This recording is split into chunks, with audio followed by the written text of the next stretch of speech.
Well, we're back. Another episode of the Remote No Pressure podcast, Bill. Yeah. This week we have an awesome artist, a local legend in Chicago, by a guy by the name of Keith Scott, blues artist. Awesome. You into blues? I do like the blues. Who do you like? Led Zeppelin. Led Zeppelin stole all their first album of all blues. I mean, from the greats back in 50s, 30s, Robert Johnson stuff. Mm-hmm. Wow. Yeah. A lot of people love the blues, but they can't name artists, Well, there's that dude that plays the guitar, and he just died. I'm just kidding. I know B.B. King. There's a lot of... Did B.B. King die? I'm pretty sure Did you know he had 50 kids?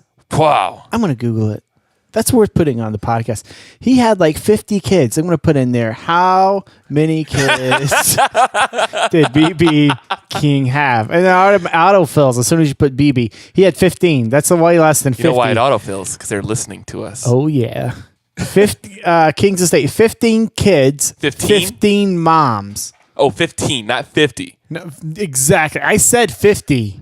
I said 50. Uh-huh. But it was way less than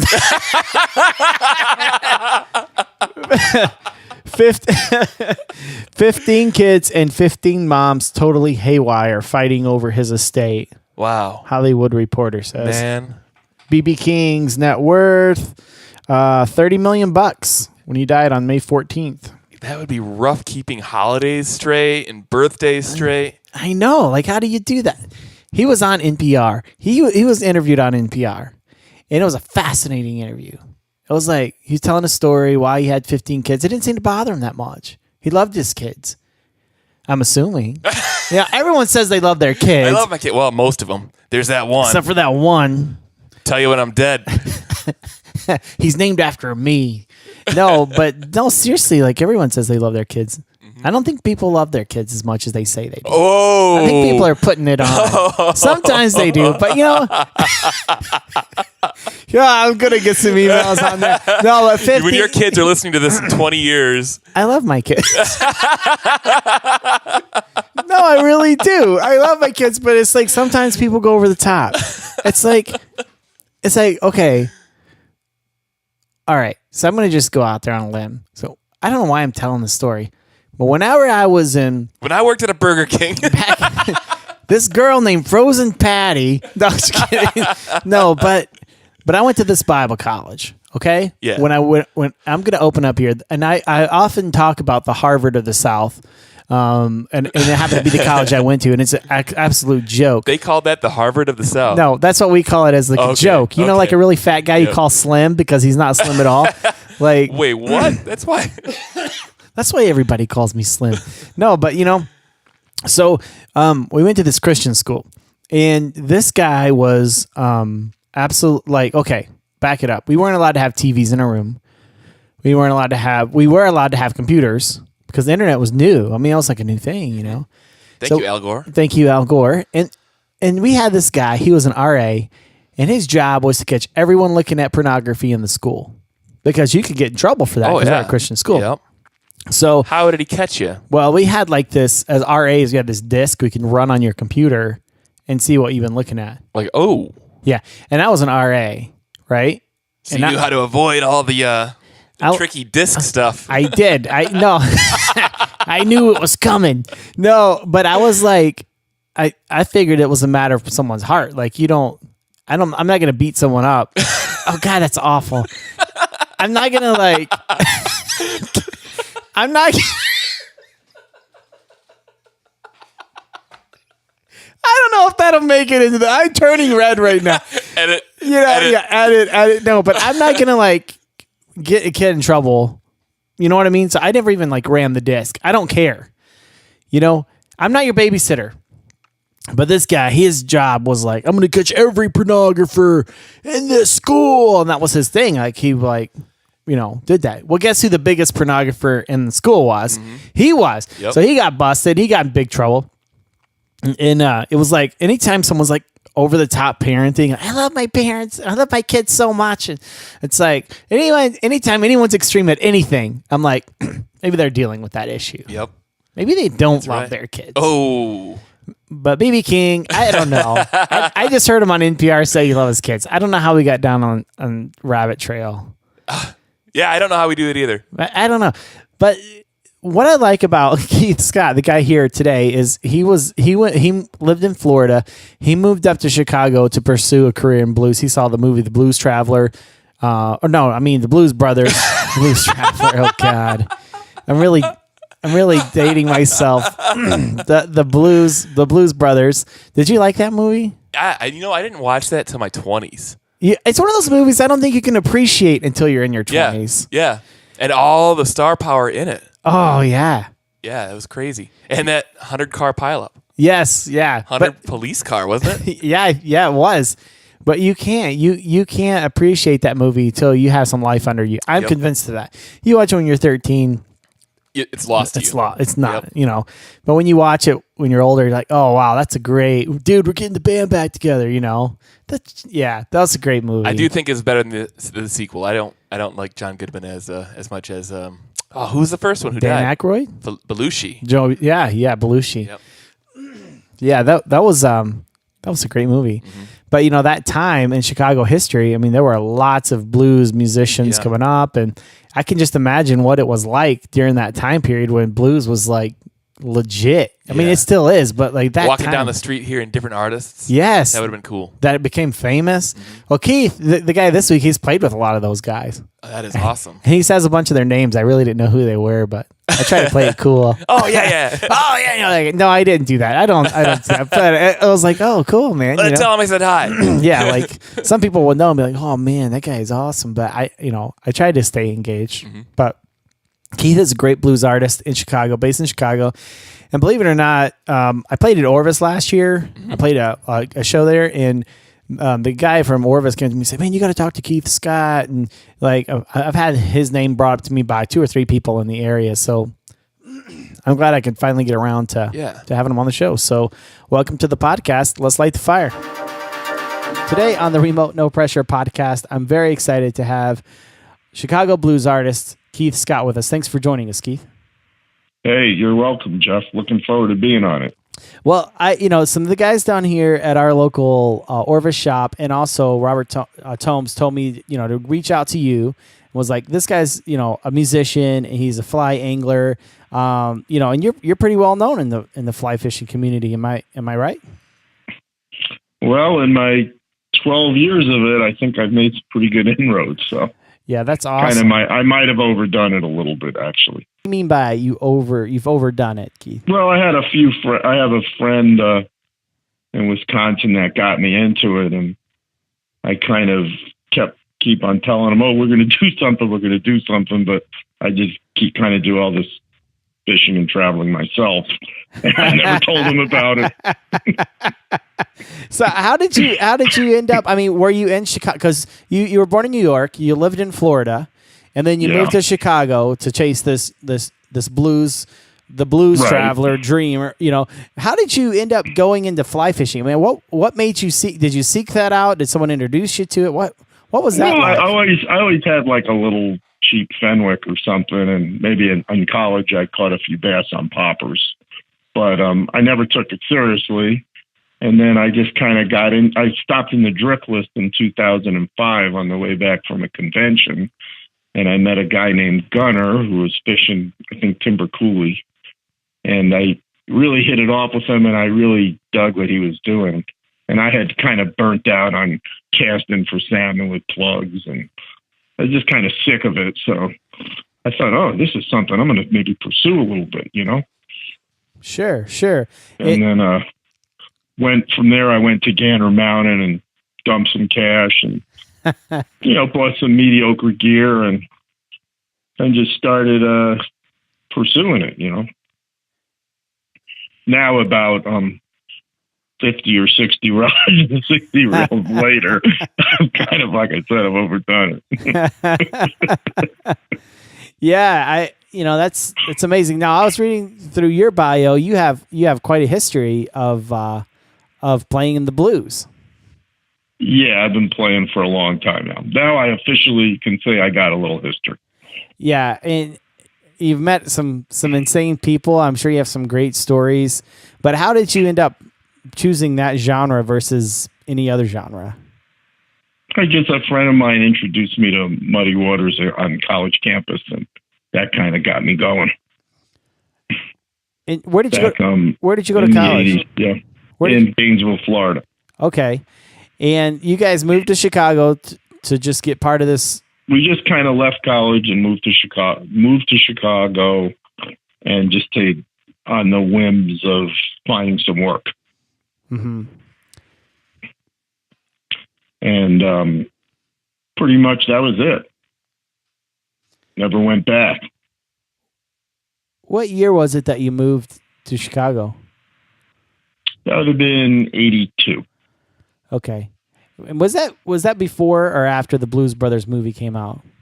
After. That was another thing. That movie, I saw that movie in college, and I said, I got to move there. It was kind of like the river runs and through. I pretty much played or met everybody in that movie. So sure. So that was a big thing. That was crazy. So that, because we talked to a lot of people there. Okay, the movie is a river runs through it. You know, like I like. Well, yeah. Well, that's the fly fishing movie, and I pretty much met everybody in that movie too. Did you meet Brad Pitt? No, but I'm talking like Gary Borger and Jason and those people. Okay. Yeah, those are the people that behind the scenes people. Well, that was really cool. Did you meet them? But I did meet what's his name, Michael Keaton, who was big fly fisherman. He was part of that scene back then too. Now, what's your most memorable gig that you've played, Keith? What was that? I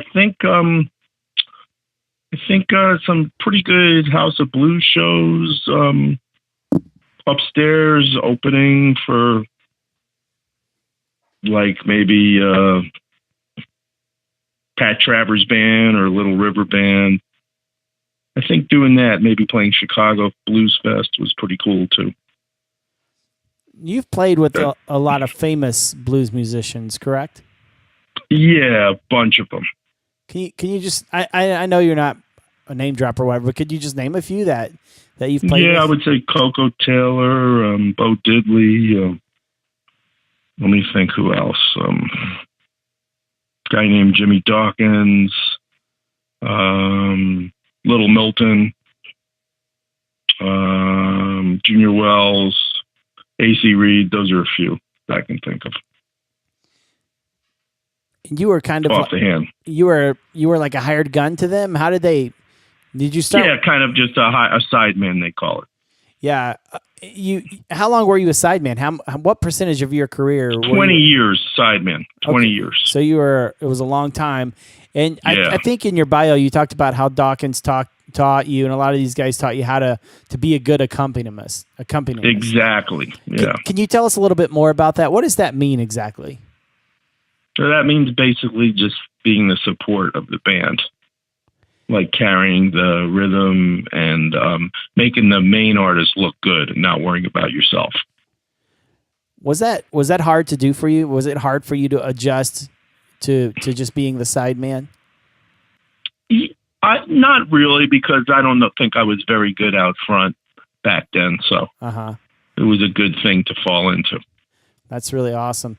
When did you decide? When was it your turn, Keith, to kind of be that front guy? I mean, you got a great voice. Your music is awesome. I love it. So can you tell us? Thanks, man. Maybe like in the early 90s, I started thinking I want to do my own thing. Yeah. And how did that transition go? Yeah, it went pretty smoothly. Just started putting my own things together. Now, when you and still did some sideman stuff, but eventually just kind of went all totally into my own. So, what was it like playing and knowing Bo Diddley? I mean, was he kind of a character, or wasn't he? Oh yeah, he was freaking awesome. He had a bar. He cooked barbecue at his house. We were all over there one day, and he was an incredible person. And an incredible legend, Yeah, and he had a lot of dogs. 18. Australian shepherds or something like that. Dingo dogs. That's what they were. What made him get dogs like that? Did he ever tell you why he had 18 dingoes running around his house? No, he didn't. But I think his wife liked him. Oh, okay. Okay. But he had 18 dingo dogs. That's what they were. Like from Australia. Yeah. Like just wild, because aren't dingoes like wild dogs? They're kind of like little coyotes, yeah. How did he obtain 18 dingoes? You know, I didn't ask him, but I'm sure he just imported them. Okay. I didn't know. Yeah, because I've never seen him since. Yeah, I didn't know you could buy dingoes. I thought they were. Well, they let him have them. Because he's Bo Diddley, right? Yeah, I think so. So one of the things on your bio, you talked about some of your most memorable times were when you were in the van, on tour. What are some of those stories that really stick out to you from your touring days? Oh, just like getting stuck in North Dakota in the freezing sub-zero cold, kind of like it is this week, and not having any heat. How did you guys get stuck how did you guys get stuck there? It's like hit black ice or something, went off the road.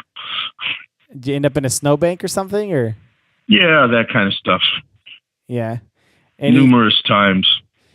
Any other crazy things? Any crazy stories from the road you'd be willing to share with us? Yeah, we ate. One time we pulled into this restaurant on Highway 2 in northern Montana called the Klansman, and I really didn't feel that comfortable in that restaurant. So that's a memory. Definitely did not want to get out of there. Now, did you? And then another time I was in the van and we went into this Denny's and the person I was with told them he was a blind guy and he told them they shortchanged him. His name was Robert Hunter, and he said, "If you don't give me that other 10, I'm going to shoot you." The guy gave him the other 10. Well, he was really short $10 then, even though he's blind. I think he knew. You couldn't mess with him. Yeah. That's pretty wild. No, yeah. You said your fondest memories of playing with Jimmy are some of the crazy times in the van at night, driving through Canada. Can you tell us a little bit about when Robert Plant came to see you guys play? Yeah, we were just playing at Blues on Halstead, and we were playing. We had at that time the band was really good, and I just looked out. It's a really small club. It's like 40 seats, And I looked out, and Plant was just standing there with his band. Then he stayed the whole night. You guys partied with him afterwards? Not really. It was too nerve-wracking. I asked him to sit in, but he didn't, Uh-huh. It would have been great, but it was kind of nerve-wracking. I bet. No, and I did tell him about it. I ran into him again. I told him years later about it. He seemed to remember about it. I think he really liked the show, What is it about the blues? I mean, versus all the other genres. I mean, there's some artists that are like John Mayer, for instance. And there's some pop artists that occasionally play blues, but that's not like their only genre that they play. Do you feel that? Right. Do you feel that the blues gets the respect that it deserves, or do you think it's kind of like just a unique subculture part of music? Well, it's a unique subculture, but there's definitely some people that respect it. Mm-hmm. Be surprised. You'd be surprised how many people really appreciate it. Have you met like John Mayer before? Is that someone that? No, but I play in Montana right by his house. Like, what's that place called? I play. Well, anyway, it's right in Paradise Valley, and his house is right there. Uh-huh. And I keep on hoping he's going to show up, but he never does. They say, "Oh, he was here last night," or "He was here the night before," but he hasn't walked in yet when I'm there. Do you? So hopefully this summer when I'm there, maybe I'll get lucky. But he's on tour with the Dead all the time. Do you think that's like what he's doing? Like my wife is not a big blues fan, right? But if John Mayer plays the blues, she loves the blues, But yeah, well, that's probably good, yeah, it's good for because the sometimes genre. you'll be out playing and somebody will think you're playing John Mayer songs, but so they like them. Like some of the songs, like I don't need no doctor, right? Like that's not a John Mayer song, but a lot Well, of that people. should be a Humble Pie song, I think. But some people think it's a John Mayer tune Right. because they've only heard it through him, So Yeah, it's probably a good thing. It's probably a good thing because people still hire you for the music, so it doesn't hurt. yeah. Now, as far as on the fly fishing side, I mean, if you take a look at the blues, it kind of has a smaller subculture. I know a lot of people respect it, and it's awesome. I love the blues, but it's not. You're not going to hear it on the mainstream radio. And fly fishing is also kind of like that as well. It's a subculture of, say, regular spinning gear. Do you ever relate? Yeah, I would say relate the two? that's a very good analogy. Do you think that's what attracted you to fly fishing at all, or? It's possible for sure. Yeah. It's just it's pretty unique. It's not everybody can do it, or not everybody wants to do it. I'm sure everybody could do it. It's just not everybody would want to do it. There's an allure to it. And then you're a little outcast when you fly fish. You're a little, you're definitely part of the subculture. When you say you're an outcast, what do you mean by that in fly fishing? You think? Well, people like it has a snobby reputation, Do you think it should have that snobby reputation? I gotta tell you, sometimes I think it should. When I spend that much on gear, it's like, oh, I understand why it has the reputation. Because sometimes it's ridiculous. Yeah, for sure. For sure. Sometimes you have to question why you do it. I recently went trolling this summer, and it was kind of fun to do something different, Sure. But I mean, it's kind of sometimes you gotta, when you're tying like different sections of tippet and down at like 2 or 3x, and you're freezing your ass off. You're trying to tie on something 20, you can't see your line go. It's kind of insane. So, then when you lose a fish and you think about killing yourself, that's the other extreme too. So, do you do any steelhead fishing in the Midwest at all, or not really? Yeah, I'm kind of. Yeah, I do some. I was in December. I was out on the Pierre Marquette. I didn't get any, but it was kind of nice. I got to float it one day. That's nice. With Frank from the PM Lodge. I stay up there quite a bit. He took me out, and but I've caught a few in the Midwest. Not tons, but I've lost more than I've caught. Now, there's a lot. Do you tie your own flies or not, Keith? No, not yet, unfortunately. Okay. Well, even if you don't tie your own flies, even casting and all of that, there's an art to fly fishing. It's it's a very inspirational sport. And I've noticed there's a lot of musicians and a lot of artists that are attracted to fly fishing. Why do you think that is? Is it because of the creative I think it's part? because I think it's because it takes a lot of dedication and a lot of hard work and a lot of frustration. I think that's what it is. It's kind of like, I think it's something about like you're carrying either the guitar case around, you're carrying those fly rods and the tubes around with the bags over your shoulder. Yeah. I think it's got some kind of interesting similarities, I met. There's a couple pretty well-known musicians that fish, that fly fish too. So I know they seem to really like it.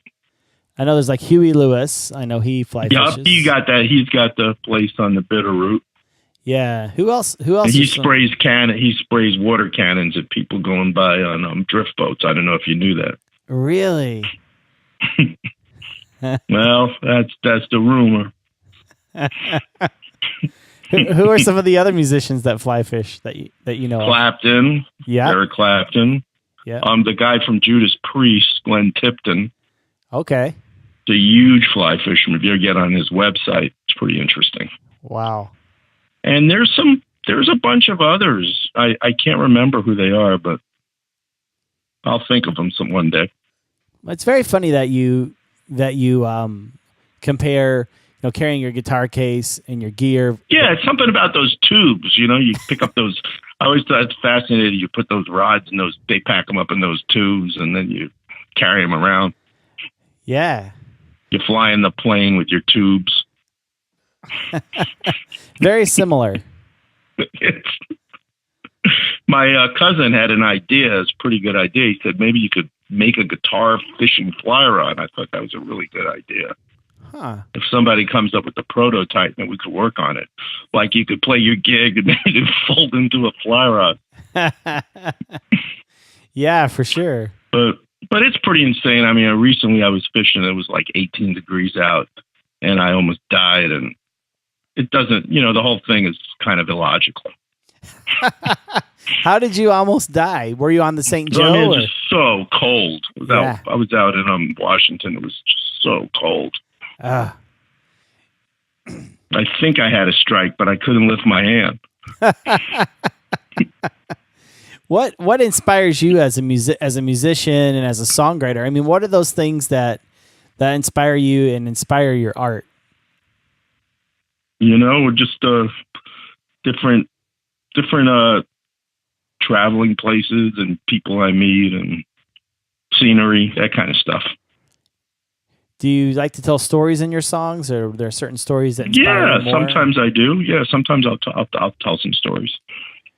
What are some of those songs that you've written that tell a story? Well, I talk about sometimes like Cajun food or that kind of stuff, and maybe being frozen or driving too long or not sleeping or people shorting you money and all that kind of stuff. Can you tell us the name of a song that you really, what's that one song that you've written that you're most proud of? I think I would say Down with Troubles, it's called.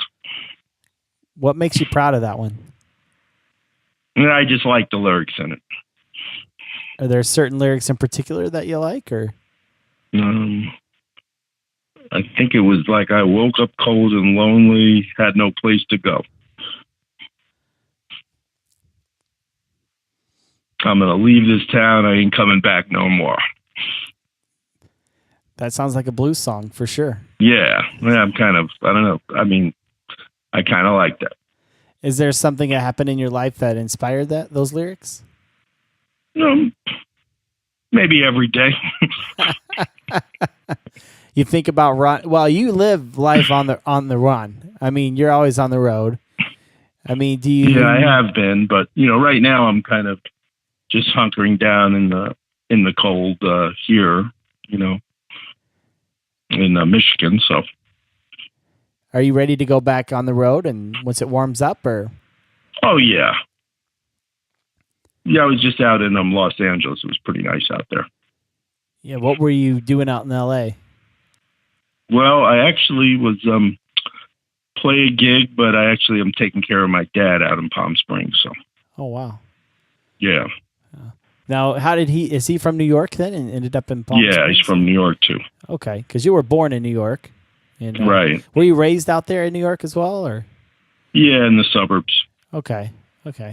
Yeah, we had a guy on here that was actually, born and raised there in Manhattan, and he would fish downtown New York, and he would tell stories. Oh, I always wanted to do. Yeah, we used to fish out in Long Island Sound. Okay. But always wanted to fish downtown.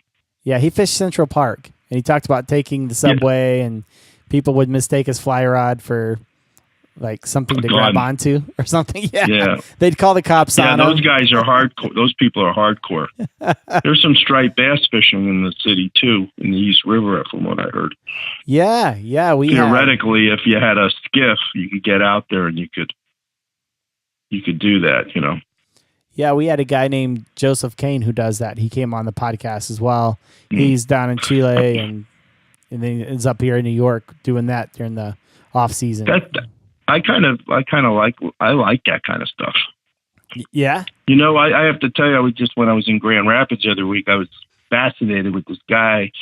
He had a spinning rod, but he had a bead set up, and he caught a big steelhead right off the bridge on 6th Street or something, or maybe down a bridge or so. Did he have They used a drop net. He used a drop net to get it. That's what I was going to ask you. How I've never seen those. How do those things work exactly? And that's what I can't believe. He had a drop net.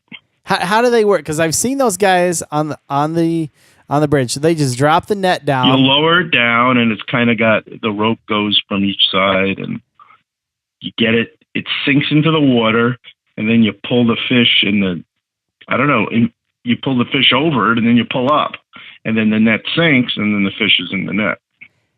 I mean, that's an art to that. That's not an easy thing to do. I would think that you'd have, especially if he's by himself. It's insane. That's crazy. Down on downtown Grand Rapids. I mean, that's probably it was by that blue building. You know, not 6th Street, but the blue building. Okay. Really modern blue. But I was thinking, boy, I want to do that.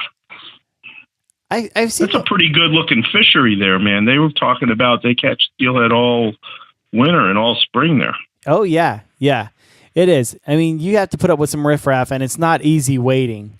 No, but you don't even have to get in the water. You can just run the seams on the side of the walkways. Yeah, they said. Yeah, there's lots of great. Or fish. You could cast off that bridge, which I'm going to do. Have you ever fished the Rogue at all? The Rogue River?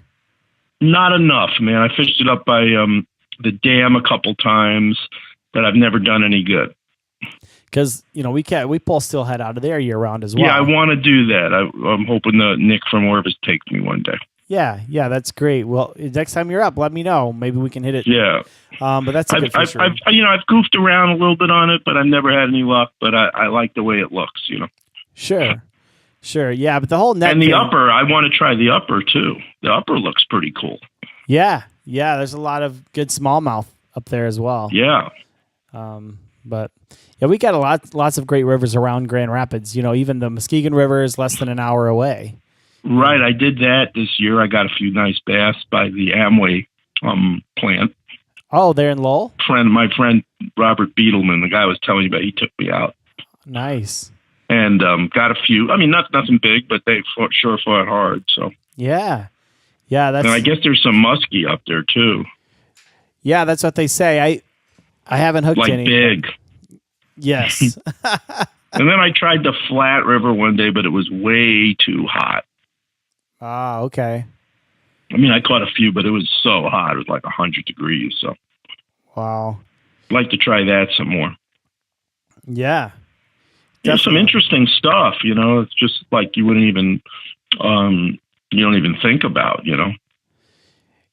Yeah, and catching it on the fly. I started out on the flat fishing for smallies, and that's I'd like to do. That's where I started, and I loved it. And that. Well, I'm going to have you take me sometime. I went to Fallsburg Park, but it looked so slow, and I didn't fish it, so I went down to the dam. Yeah, that's not bad. The Fallsburg Park is not bad. There's a place not too far from there that I'll take you to, and it's really good. Good numbers. I would really like to go up there. Now, did you just recently release a single? Oh yeah, it's called Rollin' Blues. Okay, can you tell us a little bit about that?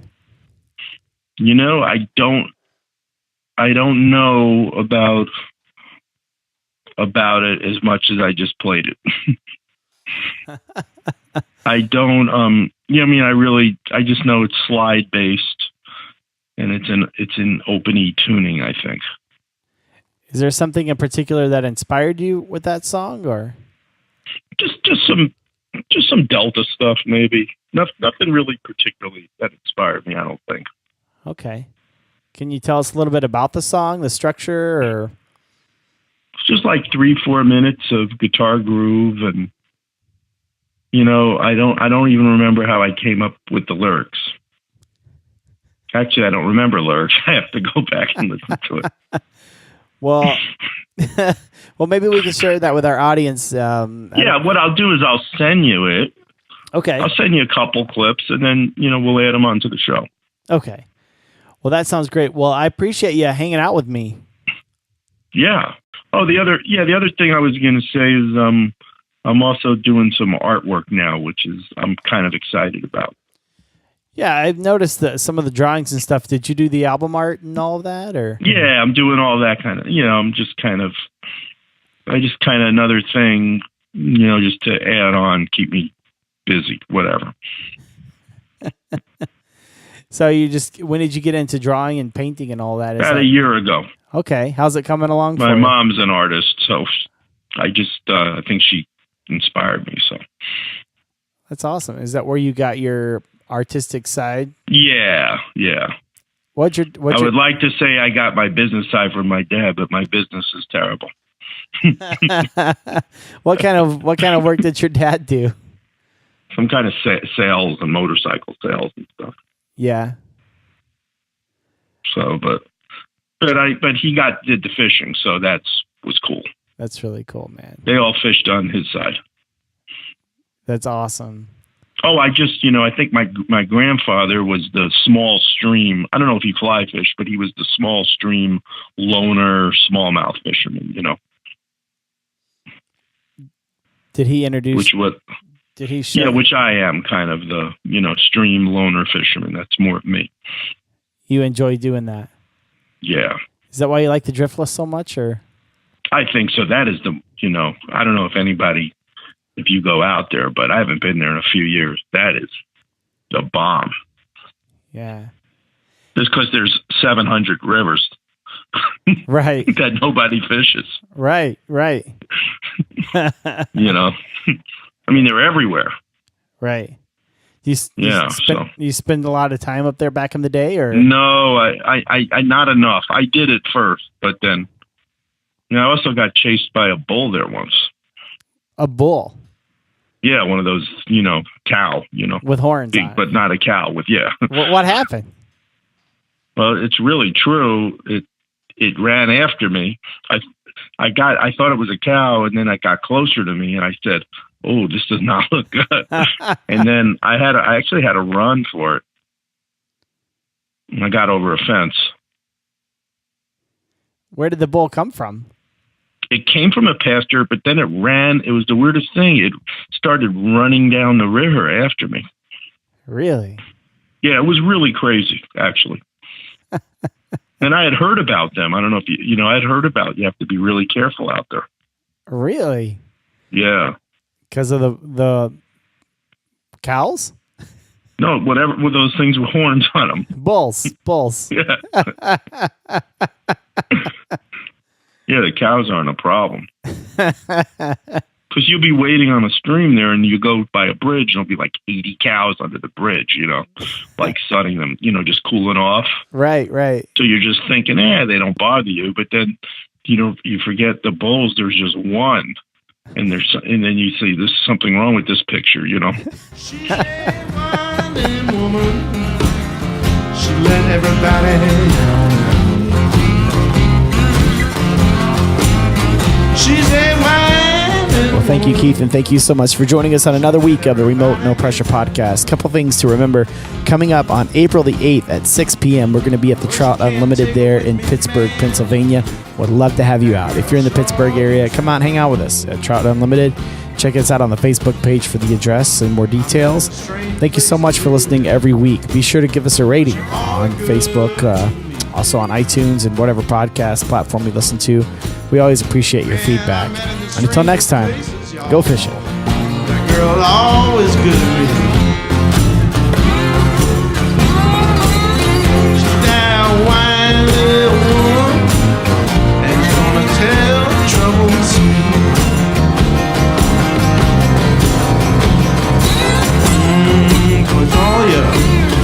But you need double back sometime. I don't even need a call, baby, but she's gonna double back on me sometime. But I get you down in misery, baby, gonna ease the trouble time. Ride to the kitchen, baby. In the bed, that girl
bed. Girl so fine, she talking out of her head, baby, but I love her, baby. Wine the woman, y'all. Down on me. Something down there, baby, and I beg you down, let you see. Yeah.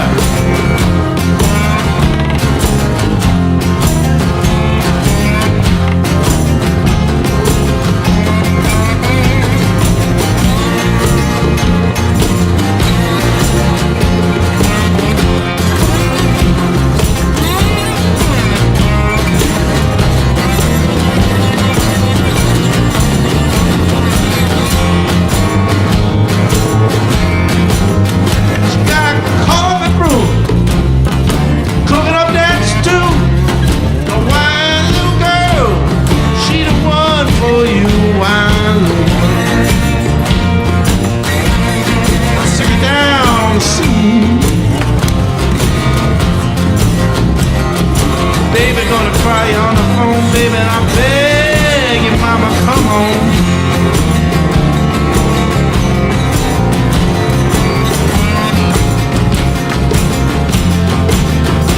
Wild woman, wild woman, sing it, Simon, sing it. Wild woman,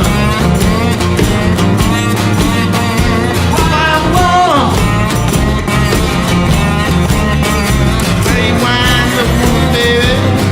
Check you on this. Wild woman. Yeah. Wild woman. You got sweet soul, baby. Wild woman. Check it on the sea. You got me down there, girl. I need you now. And you beg your daddy on your knees.